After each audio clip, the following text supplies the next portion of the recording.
Hey guys, it's TheRamosOnline, and at the time of recording this, it is like almost 9, New Year's Eve. I'm still pretty ill, but I thought I would try and get something out for New Year's Day, New Year's Eve, or something like that. So this is just 2 battles against Razer, who was #1 in the UK for a while.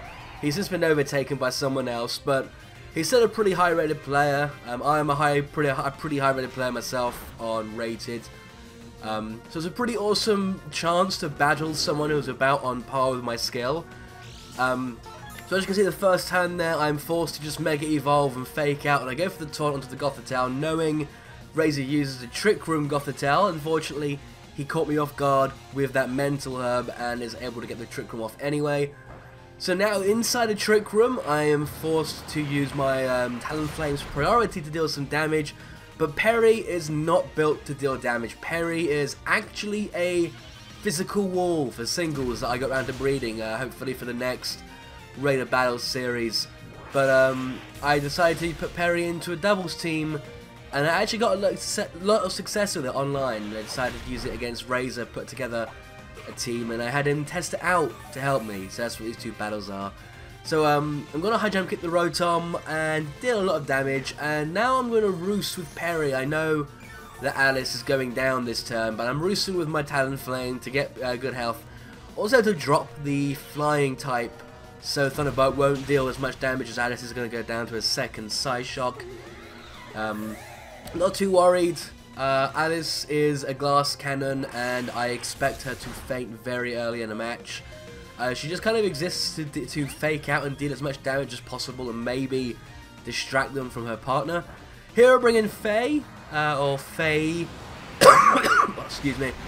I actually done the EVs wrong on this Sylveon, so I need to retrain her.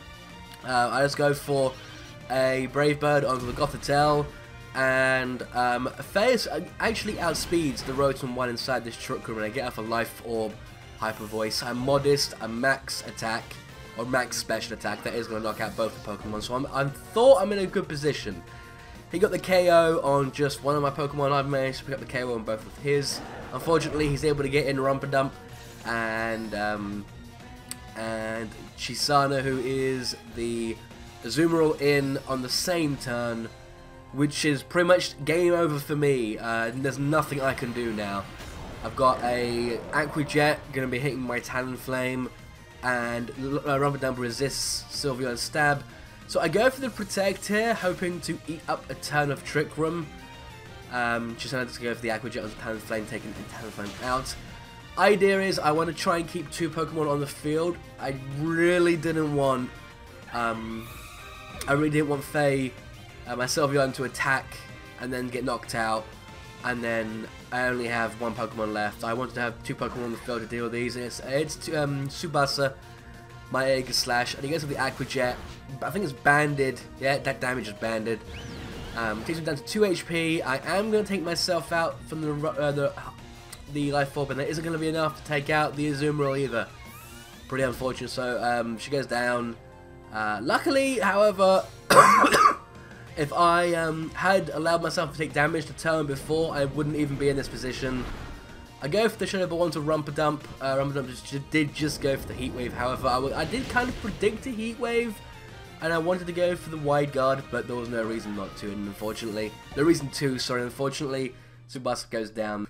Now for the second battle, I basically structured my team differently. I didn't bring Alice, didn't bring my Megalopunny, because I knew he was going to get a Trick Room off. So I brought the slowest Pokemon I could and my Greninja. So I actually lead with Ying and Faye, and he decides to lead with Hariyama and Gothitelle, which is actually a very Cybertron lead. So I kind of knew how to deal with this. My Sylveon basically forced to fake out onto that slot, and I do get a free U-turn off. Even Life Orbed. So Ying isn't Life Orbed with this set. I'm an idiot. But even super effective stab, that isn't going to do much damage, and I'm able to switch into Paprika. My Assault Vest Scizor. This team was really kind of experimental. I wanted to see how it would work. Goes for the Tickle onto Paprika.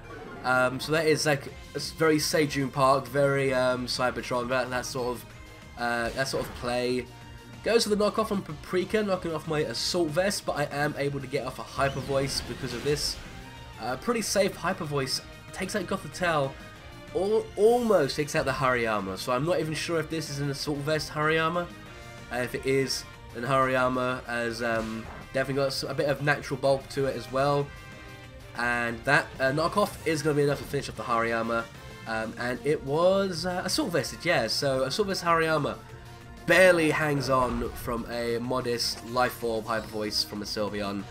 Goes into Rumpadump and Chisana, so I'm basically back in the same position I was in the last battle, which is very unfortunate. I basically need to stall out the Trick Room for Ying to be able to take out Rumpadump with a Water-type move. I don't really need the Trick Room to end because her Water-type move is priority, but I can't rely on that priority taking it out straight away, so my strategy here is to just try and stall out the Trick Room. So I go into Tsubasa to eat a hit. Tsubasa actually lives and I get off my weakness policy, which is pretty handy.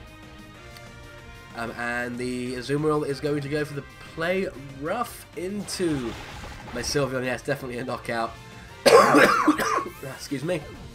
So unfortunately Faye is going to fate in there. And now going to Paprika. Again, I have to try and stall out this Trick Room. That's why I've got these two fire types. I go for the Wide Guard here, predicting him to want to go for the Heat Wave against two Steel types, and he does fall for it. Goes for the the Heat Wave and the Play Rough, and this is where he basically wins the match. He gets a critical hit. I would have lived this turn otherwise, and I would have been able to stall out an extra turn of Trick Room, but I'm not able to, so Ying is forced to come in here very, very early. I go for the Wide Guard again. I cannot risk taking another Heat Wave here, although it probably would have been safer to just go for an attack here. I do go for my Water Shoe again onto Rumpadump, and unfortunately I'm only going to get the 2 hits, which has the highest chance of happening. So unfortunately, nothing happens there, and it does go for the Earth Power. I'm not even sure if Tsubasa outspeeds in Trick Room. I am a quiet Aegislash with no speed. So Tsubasa goes down there, and I have to take a player off to the face, and I think, yeah, I'm Focus Sash. And I know the Azumarill is banded, so I go for the Gunk Shot to try and one-shot it.